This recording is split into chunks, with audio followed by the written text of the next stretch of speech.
The grand support boycott of 2017, born in the frustration of constant nerfs to the support roster in Overwatch. I was surprised to find nobody talk about this on YouTube, at least at the time of working on the script. In a time when news are very scarce, I felt this would be the perfect topic to cover for most channels. But maybe even they realize how utterly ridiculous this entire situation is, or maybe somebody covered it and I just did not see it. But what am I even talking about? Well, we had a bunch of support players, which seemingly consisted of Mercy mains in big part, trying to organize a boycott of the support bracket as a whole. And that in response to the Mercy changes that are currently on the PTR that finally stop her from pumping out reses non-stop. This was brought to my attention through a few comments asking me to join said boycott, since I am, as many of you probably know, a Zenyatta main. Now, I do understand the frustration behind being a support player in Overwatch. Often considered the highest priority targets, we have to deal with a lot on our back whilst our teammates refuse to even turn around to help us to any capacity. It is certainly frustrating at times. Now I want to make something very clear. Do I think that the complaints are entirely unjustified?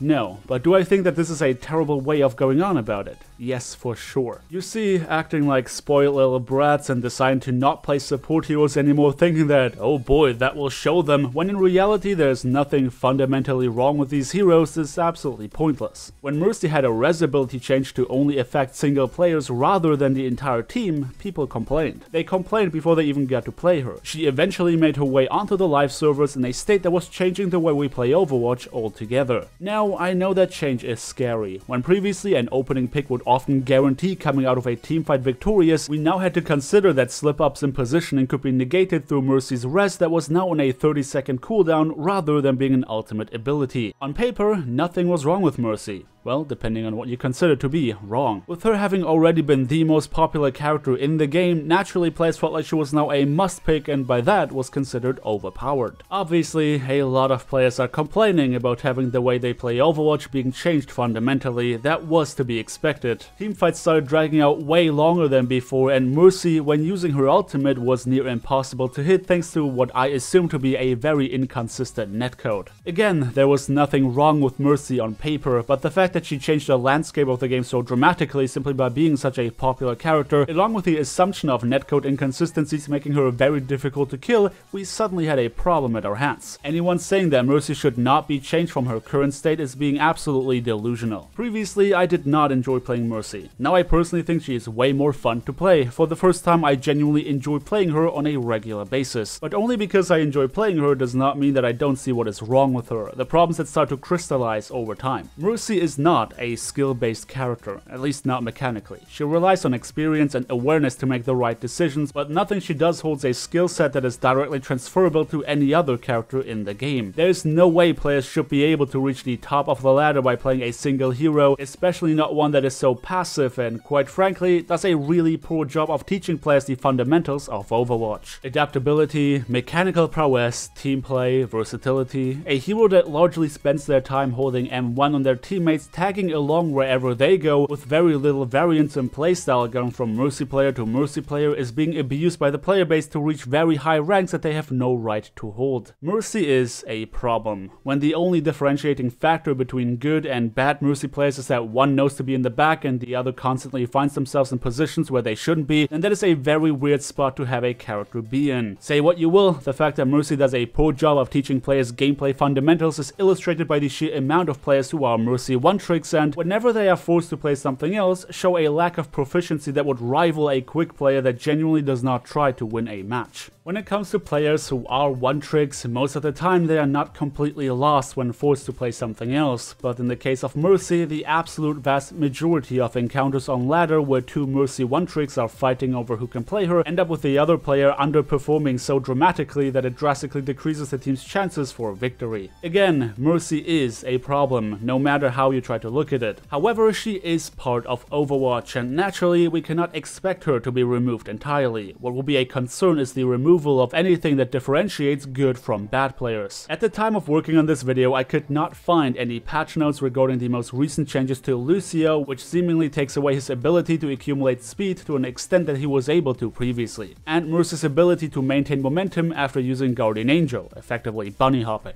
Now, without patch notes, we can always assume that these changes were accidental. If they are not, then yes, we have reason to be legitimately upset. Mercy, an already extremely passive character, would have one of the only differentiating factors removed from her kit that allowed a player to show, look, I can do something better than all the other Mercies. And in the case of Lucio, it would be no different. Right now, you can clearly see the difference between someone who merely flex plays onto Lucio, someone who does not have a lot of experience playing him, and someone who spent a lot of hours perfecting the way they utilize his mobility. If all of that was watered down to have all of them be the same, disregarding their skill level, that would obviously be a very bad thing. When it comes to the support roster as a whole, yes, it feels like we get the short end of the stick very often. Supports are as necessary as they are underappreciated, and it is frustrating to play a support for a team of whining DPS mains that don't understand the difficulty behind mastering this bracket of the Overwatch roster. Zenyatta to this day is dealing with hitbox problems that, in conjunction with his lack of mobility, make him very frustrating to play for both inexperienced and seasoned support players. Lucio players are looking at a very steep learning curve that makes them all look pretty much the same unless they reach a certain level of mastery. Anna, in her reliance for mechanical prowess, is overshadowed by the simplicity and sheer popularity of Mercy. And Sombra, whether you want to call her offense or a support hero, even when attempting to utilize her as a support, simply lacks the capability of sustaining a teamfight while again requiring a lot of mechanical reliance and experience. Being a support player is not always easy, but neither is being a tank or a DPS. It is unfortunate that we don't see more variety in the support bracket, and if the changes to Lucio's and Mercy's mobility are not accidental, then that would be a slap in the face for those of us who have dedicated their time to mastering said mobility. One of the few differentiating factors between players who main these heroes. But the solution is not boycotting a hero or a bracket of heroes. In fact, it is not even necessary. You see, if these heroes are truly objectively too weak, then their pick rates will go down naturally, as players realize that there simply is no value to them in the current meta, and the developers will react accordingly to this type of change. But artificially deflating numbers only because you're angry is not gonna solve anything. You're not starting a conversation between developers and players, you're just angrily shouting at this point. Change is scary, but not every change is bad. Mercy players hated the new Mercy before she was out, and now they threaten to boycott the game because she's changed once again. You know, it's starting to become really difficult to take you guys serious at this point. Change is inevitable. You either deal with it and adapt your playstyle, or you stop playing entirely whilst constantly whining. Or, you know, try to start a conversation. Honestly, I don't think all the anger is unjustified. We all get angry when our favorite heroes are being messed with, and again, the change to her mobility is something worth getting angry over. But we cannot have favoritism cloud our judgment. As much as we may love these characters when they are genuinely ruining the balance in the game, then we have to accept that change is necessary.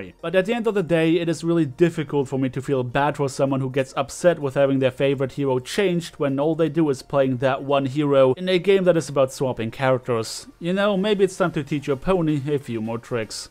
This is me done for the day as I talk about the support boycott on the Overwatch forums. Naturally, the thread has been locked down by now as it turned out to be a massive circle jerk with players offering no constructive criticism whatsoever. If you enjoyed this video, then by all means do let me know by dropping me a like on your way out, subscribe if you want to see more, and I hope to see you all next time.